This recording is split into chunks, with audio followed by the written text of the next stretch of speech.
Bonjour à tous, à toutes. Joie de nous retrouver aujourd'hui au nom du Père, du Fils et du Saint-Esprit.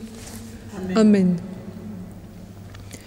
La période des fêtes est passée avec peut-être ses repas, ses cadeaux, ses feux d'artifice, même si pas permis, les vœux échangés pour une nouvelle année pleine d'espérance. Nous avons soif, le monde a soif. Soif de quoi? Et Dieu nous rejoint, lui, l'Emmanuel, Dieu avec nous. Aujourd'hui, peut-être nous propose-t-il d'avoir soif de lui. Prêtez l'oreille, venez à moi, écoutez et vous vivrez, nous dit Isaïe.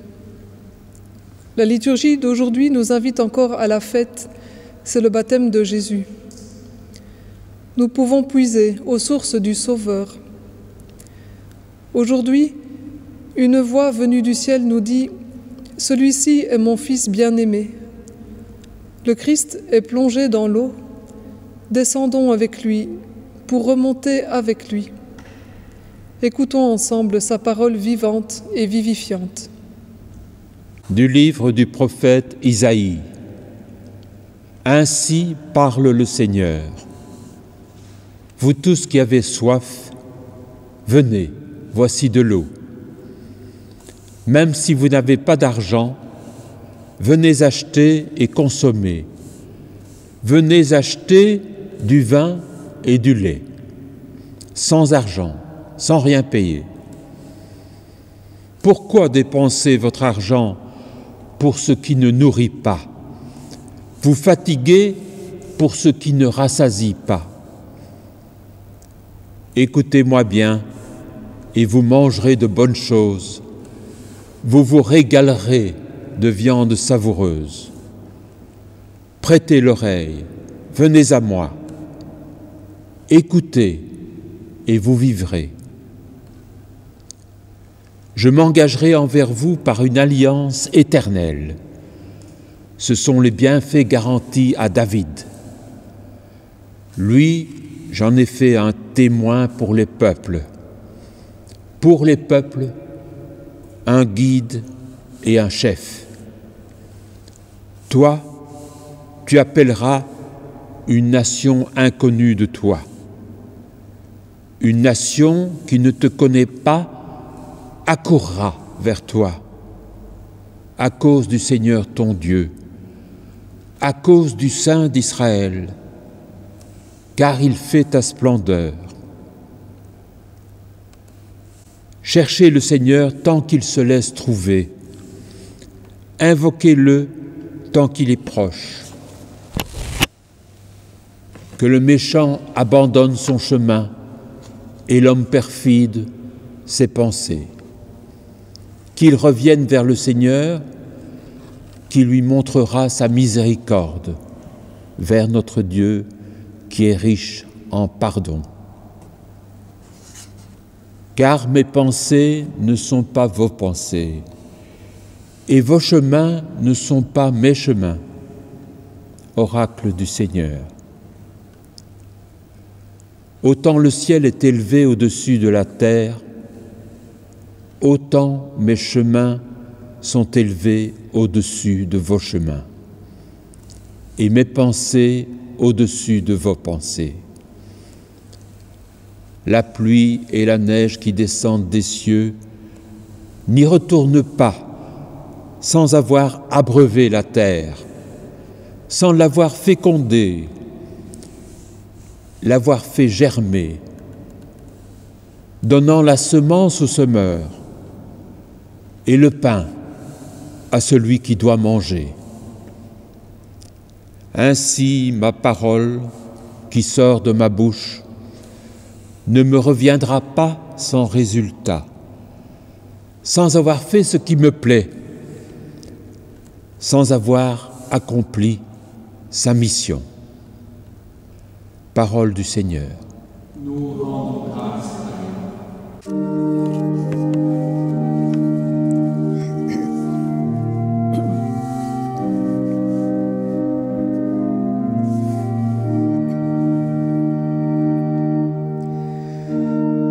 Exultons de joie, vous puiserez les eaux aux sources du salut. Exultant de joie, vous puiserez les eaux aux sources du salut. Voici le Dieu qui me sauve. J'ai confiance, je n'ai plus de crainte. Ma force et mon chant, c'est le Seigneur. Il est pour moi le salut. Exultant de joie, vous puiserez les eaux aux sources du salut. Rendez grâce au Seigneur, proclamez son nom, annoncez parmi les peuples ses hauts faits, redites-le, sublime est son nom. Exultant de joie, vous puiserez les eaux aux sources du salut. Jouez pour le Seigneur, il montre sa magnificence, et toute la terre le sait.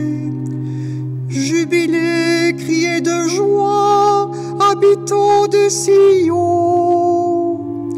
car il est grand au milieu de toi, le Saint d'Israël.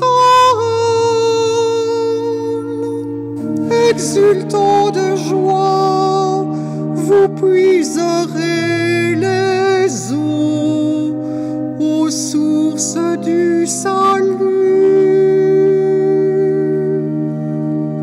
Lecture de la première lettre de Saint Jean. Bien-aimé, celui qui croit que Jésus est le Christ, celui-là est né de Dieu. Celui qui aime le Père qui a engendré, aime aussi le Fils qui est né de lui. Voici comment nous reconnaissons que nous aimons les enfants de Dieu. Lorsque nous aimons Dieu et que nous accomplissons ses commandements. Car tel est l'amour de Dieu, garder ses commandements, et ses commandements ne sont pas un fardeau, puisque tout être qui est né de Dieu est vainqueur du monde. Or, la victoire remportée sur le monde, c'est notre foi. Qui donc est vainqueur du monde? N'est-ce pas celui qui croit que Jésus est le Fils de Dieu? C'est lui, Jésus-Christ, qui est venu par l'eau et par le sang. Non pas seulement avec l'eau, mais avec l'eau et avec le sang. Et celui qui rend témoignage, c'est l'Esprit, car l'Esprit est la vérité.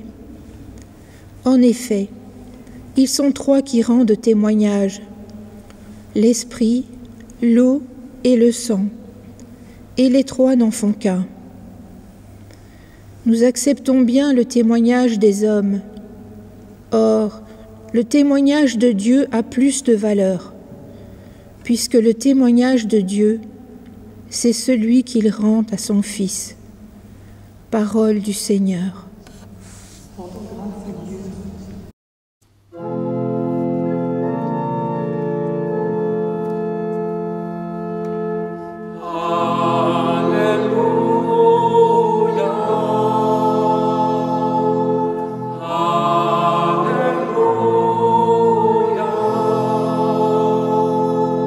Sur ma vie, un seul nom,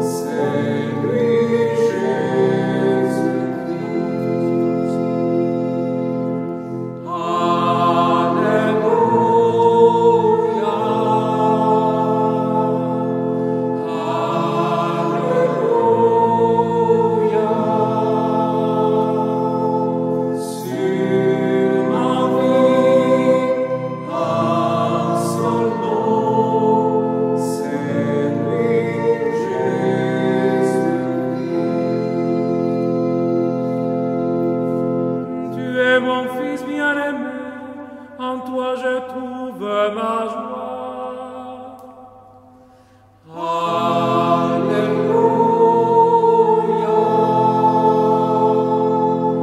Alléluia.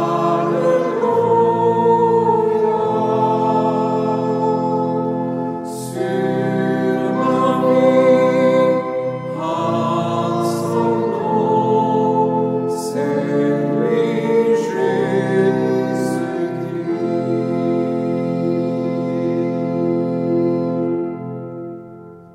Le Seigneur soit avec vous. Évangile de Jésus-Christ selon saint Marc.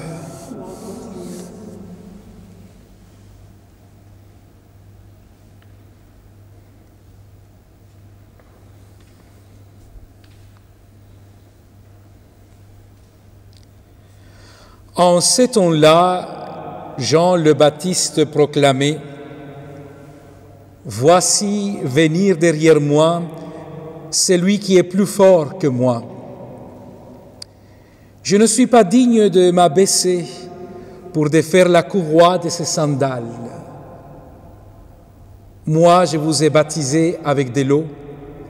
Lui vous baptisera dans l'Esprit Saint. En ce jour-là, Jésus vint de Nazareth, ville de Galilée. Il fut baptisé par Jean dans le Jourdain. Et aussitôt, en remontant de l'eau, il vit les cieux se déchirer et l'Esprit descendre sur lui comme une colombe. Il y eut une voix venant des cieux. « Tu es mon Fils bien-aimé, en toi je trouve ma joie. » Acclamons la parole de Dieu. Louange à toi, Seigneur Jésus.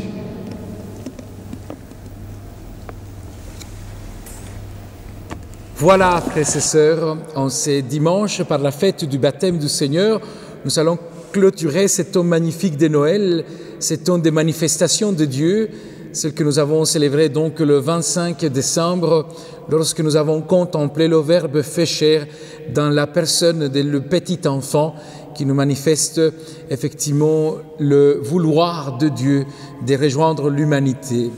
Puis ce que nous avons contemplé par la manifestation de cette lumière éclatante à toutes les nations lors de la fête de l'Épiphanie, et maintenant cette manifestation par la voix qui retentisse du ciel, la voix du Père qui dit « Tu es mon Fils bien-aimé, en toi j'ai mis toute ma joie ». Donc c'est aujourd'hui par cette fête et cette troisième manifestation de ce temps de Noël que nous clôturons ce temps fort, rempli de grâce et de lumière. Et nous commencerons de lundi ce que dans notre Église nous appelons le temps ordinaire. Et je me permets de faire une parenthèse avant de plonger, donc c'est le moins qu'on puisse dire plonger, c'est la signification du mot baptême, dans l'évangile que nous méditons en ce dimanche. Et donc par cette petite question sur le temps ordinaire, parce que donc si dès lundi nous commençons le temps ordinaire, le mot ordinaire qui se prête à confusion ne veut pas dire que nous commençons en temps quelconque, non, c'est pas. Donc il y a Noël, il n'y a Pâques, le temps ordinaire, c'est rien.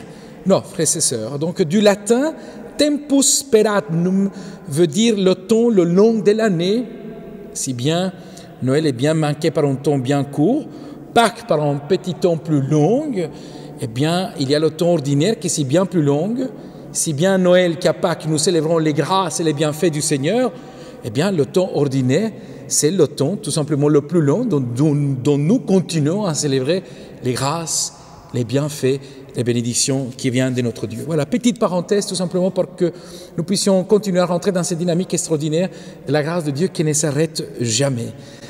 Alors, frères et sœurs, plongeons maintenant dans cet évangile que nous méditons aujourd'hui avec l'évangéliste Marc pour fêter le baptême du Seigneur. Vous le savez donc que le mot baptême veut dire plonger, et avant Jean le Baptiste, cette rite du plongée était plutôt un rite de purification. Mais chez Jean, il y a quelque chose qui change. Chez Jean, il y a une condition. Confesser les péchés. Donc, il touche en partie plutôt morale. Et c'est la confession du péché qui nous permet alors de plonger pour faire vérité en nous et nous préparer. Et donc ce baptême de l'eau prépare finalement pour l'accueil de qui? De quelqu'un qui est la bonne nouvelle. Finalement, c'est ce que nous vivons aussi dans notre propre baptême. C'est vraiment plonger en faisant vérité dans notre cœur et finalement préparer notre cœur pour accueillir celui qui est envoyé, Jésus-Christ. C'est lui qui va nous baptiser de l'Esprit Saint. C'est lui par qui nous confirmons le baptême, mais ce n'est pas nous qui confirmons, c'est Dieu qui confirme que c'est lui qui nous a choisis et il nous choisit dans la personne de son Fils. Alors voilà, frères et sœurs, que dans ce baptême, nous allons contempler, surtout dans cet évangile, eh bien, trois choses, trois images extraordinaires, dignes certes d'un film de science-fiction. Les cieux qui se déchirent, puis de ce ciel déchiré, descend une colombe, deuxième image, et puis troisième, une voix qui retentit, une voix du tonnerre puissante. J'aime beaucoup l'imaginer comme cela, une voix puissante qui se fait entendre, qui dit « Tu es mon fils, en toi j'ai mis toute ma joie ». Eh bien, frères et sœurs, nous allons commencer peut-être pour contempler, méditer ces extraordinaires images qu'aujourd'hui nous présente l'évangéliste. Et commençons par celle, les cieux qui se déchirent, ce n'est pas la première fois que nous l'écoutons. Souvenons-nous de ce que nous avons prié le temps de l'Avent. Et cette prière, nous l'avons priée avec Isaïe, le prophète Isaïe. Depuis longtemps, nous sommes ceux sur qui tu n'exerces plus ta souveraineté, ceux sur qui ton nom n'est plus appelé. Ah, si tu déchirais les cieux, si tu descendais. C'était la prière de l'Avent. Et finalement, aujourd'hui, frères et sœurs, si bien Jésus-Christ est né, nous pourrons dire alors, de la grotte de Bethléem aux eaux du Jourdain, Jésus se révèle comme la réponse de ce Dieu qui s'est fait proche, qui est descendu. Oui, car la suite de l'évangile de Marc, après cette scène du baptême, tout de suite après, dans 2 versets, les tentations de Jésus au désert, et puis tout de suite, c'est Jésus qui proclame la bonne nouvelle, il dit « Le royaume de Dieu s'est approché ». Dieu ne se contente pas que de descendre en déchirant les cieux, il s'approche de notre humanité, il s'approche de chaque personne, et chaque personne de laquelle il s'approche, il appelle à quelque chose de plus grand, de plus beau. C'est extraordinaire. Jésus, comme la réponse de Dieu à cette prière du prophète Isaïe, qui est la nôtre, quotidiennement. Dieu, si tu descendais, si tu venais parmi nous. Et pourtant, dans ces réponses, alors, nous voyons qu'en Jésus, Dieu exerce à nouveau sa royauté sur son peuple. Et voilà que nous tombons alors sur la deuxième image de cet évangile, la colombe. Et dit le texte, alors, une colombe est descendue, la grâce de Dieu en forme de colombe est descendue. Et donc, cette colombe, qui est un signe biblique, mais universel, de paix et de douceur, n'est autre alors que nous contemplons que le royaume, finalement, que Jésus-Christ vient inaugurer, n'est pas un royaume à la manière du monde. C'est le royaume de Dieu, un royaume de douceur, de paix. C'est lui, un roi de douceur et de paix. Et finalement, cette voix qui retentit du ciel, « Tu es mon fils, en toi j'ai mis toute ma joie », qui fait rappel au psaume, il y a tant d'autres images bibliques, eh bien, cela, cette voix que nous écoutons dans l'Évangile nous laisse contempler l'expérience spirituelle forte de Jésus-Christ lui-même dans son baptême. Il est ainsi, et ce récit que nous laisse contempler, il est ainsi le véritable Fils de Dieu, il est le roi de son peuple, mais à la manière du serviteur de Javé, le serviteur de Dieu. Il n'écrira pas, il n'osera pas le ton, il ne fera pas entendre sa voix au dehors, il ne brisera pas le roseau qui fléchit, il n'étendra pas la mèche qui faiblit, il proclamera le droit et la vérité. Tel est le royaume que Jésus vient inaugurer. C'est le royaume de la non-violence, de la paix et de la douceur. Mais lorsque nous voyons ces trois images, qui nous dit véritablement Marc, est-ce que cela s'est avéré? Marc écrit, lorsqu'il surgit de l'eau, il vit, et il a entendu. Les prophètes dans l'Ancien Testament ont fait la même expérience, entendre et voir. Et seulement eux pouvaient vivre cette expérience. C'est de l'expérience personnelle et profonde qu'ils font de Dieu lui-même. La beauté de ces textes, ce que Marc exprime dans ce récit, l'expérience personnelle, profonde et forte que Jésus-Christ manifeste de sa relation qu'il tisse avec Dieu son Père. C'est une image inspirante pour chacun d'entre nous, frères et sœurs, de pouvoir témoigner de la relation forte et personnelle que chacun d'entre nous puisse tisser avec Dieu. Nous devons, et nous le devons. Cet évangile et cette fête du baptême est un appel pour chacun d'entre nous. Je me demande, est-ce que c'est à ce moment-là que Jésus-Christ devient véritablement le Fils de Dieu? Ou comme quelqu'un me demandait, est-ce que c'est à ce moment-là qu'il prend conscience de sa divinité? Ce n'est pas les réponses qui nous donne l'Évangile. Pourtant, frères et sœurs, une chose est sûre. Jésus-Christ est Fils de Dieu depuis l'éternité. Mais par ses paroles, par ses actes et par ses gestes, il le devenait davantage, ses Fils de Dieu. Et encore plus sûr, par l'image de son baptême, au-delà de nous demander s'il découvre que lui est véritablement Fils de Dieu ou découvre sa divinité, une chose est sûre, il plonge Jésus dans notre propre humanité jusqu'aux abîmes. Et elle fait ressurgir avec lui notre humanité. Il nous élève, nous tous, au rang des fils de Dieu. Voilà l'appel qui fait le baptême de Jésus-Christ. Il nous appelle à être et devenir. Comme Jésus, nous sommes des enfants de Dieu par notre baptême. Nous sommes appelés alors à devenir davantage, jour après jour et dans notre quotidien, des fils de Dieu. Et si c'est vrai que notre baptême continue, celui de Jésus, ouvrir les cieux, faire déchirer les cieux devient alors notre vocation. Continuer à demander à Dieu si tu descendais. Mais si bien il est parmi nous, alors frères et sœurs, notre vocation véritable est alors aussi ouvrir des espaces du ciel. Qu'est-ce que ça veut dire ouvrir des espaces du ciel? Eh bien, frères et sœurs, ça signifie alors d'ouvrir des portes fermées, de nous ouvrir à l'espérance qui vient d'en haut, l'espérance que seulement Dieu peut nous donner. Aujourd'hui, frères et sœurs, tant de chrétiens souffrent par le manque de l'Eucharistie. Tant de chrétiens souffrent par le manque de relations et de rencontres. Alors, expérimenter notre souffrance d'ici-bas, voilà témoigner de notre vocation, c'est que, souffrant de cela, nous continuons à ouvrir des espaces du ciel tout en regardant le ciel pour que l'espérance qui vient d'en haut ne nous lâche jamais. Frères et sœurs, nous devons témoigner de notre expérience forte et personnelle de notre relation avec Dieu.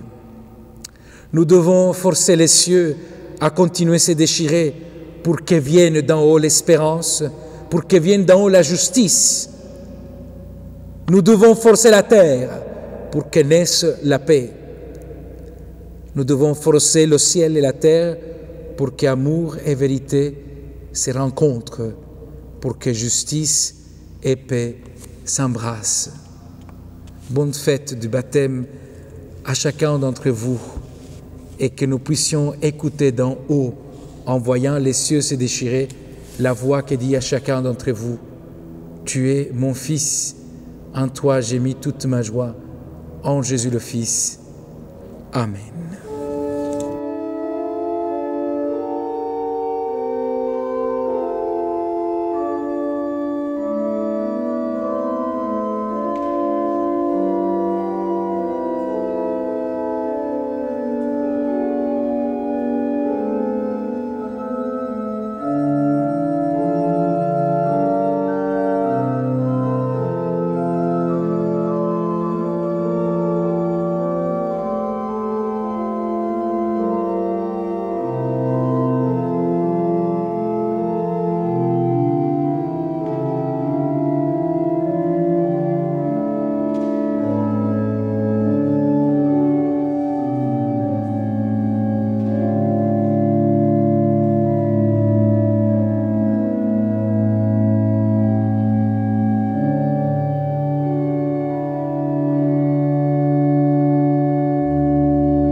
Ensemble, adressons avec confiance notre prière au Seigneur.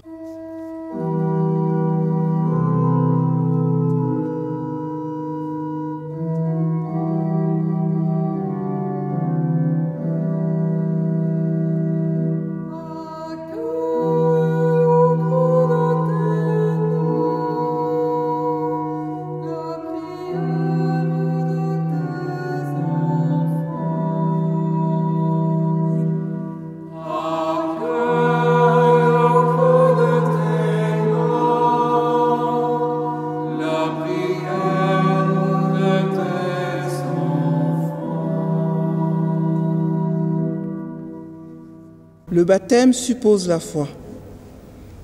Pour les catéchumènes, jeunes et adultes, qu'ils apprennent à connaître et à aimer Jésus-Christ, visage du Père. Pour les baptisés, qu'ils nourrissent leur chemin de foi. Prions le Seigneur.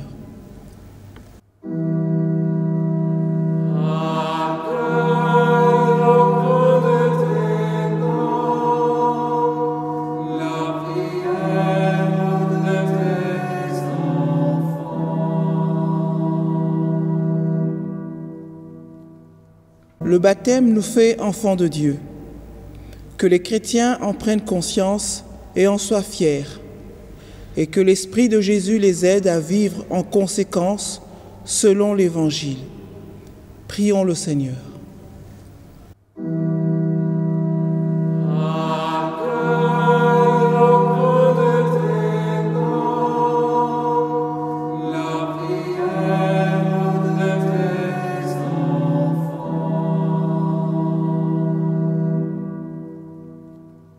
Le baptême nous fait membres de l'Église.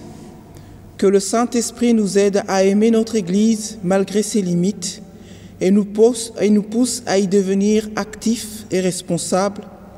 Prions le Seigneur.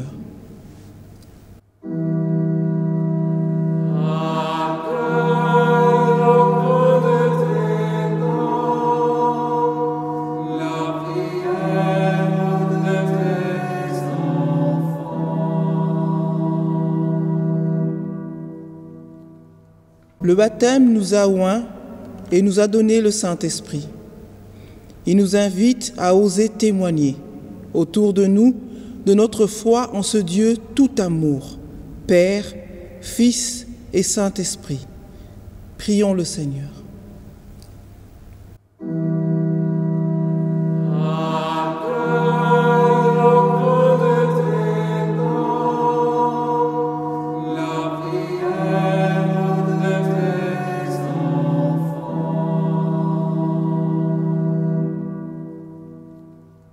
Par son baptême, le Christ a fait de nous des enfants du Père. Animés par l'Esprit, d'un même cœur, nous osons dire « Notre Père, qui es aux cieux, que ton nom soit sanctifié, que ton règne vienne, que ta volonté soit faite sur la terre comme au ciel. Donne-nous aujourd'hui notre pain de ce jour. Pardonne-nous nos offenses, comme nous pardonnons aussi à ceux qui nous ont offensés. Et ne nous laisse pas entrer en tentation, mais délivre-nous du mal. Amen. » Du ciel, une voix se fit entendre. « C'est toi, mon Fils bien-aimé. En toi, j'ai mis tout mon amour. » Je viens de lire ce qui est indiqué ici. Pour ceux et celles qui le désirent, et s'il y a des enfants, c'est une petite suggestion à réaliser en famille, à donner à un proche.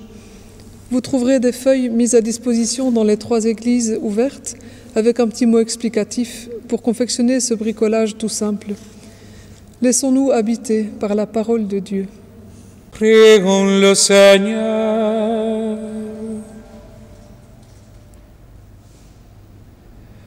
Dieu éternel et tout-puissant, quand le Christ fut baptisé dans le Jourdain et que l'Esprit Saint reposa sur lui, tu l'as désigné comme ton Fils bien-aimé.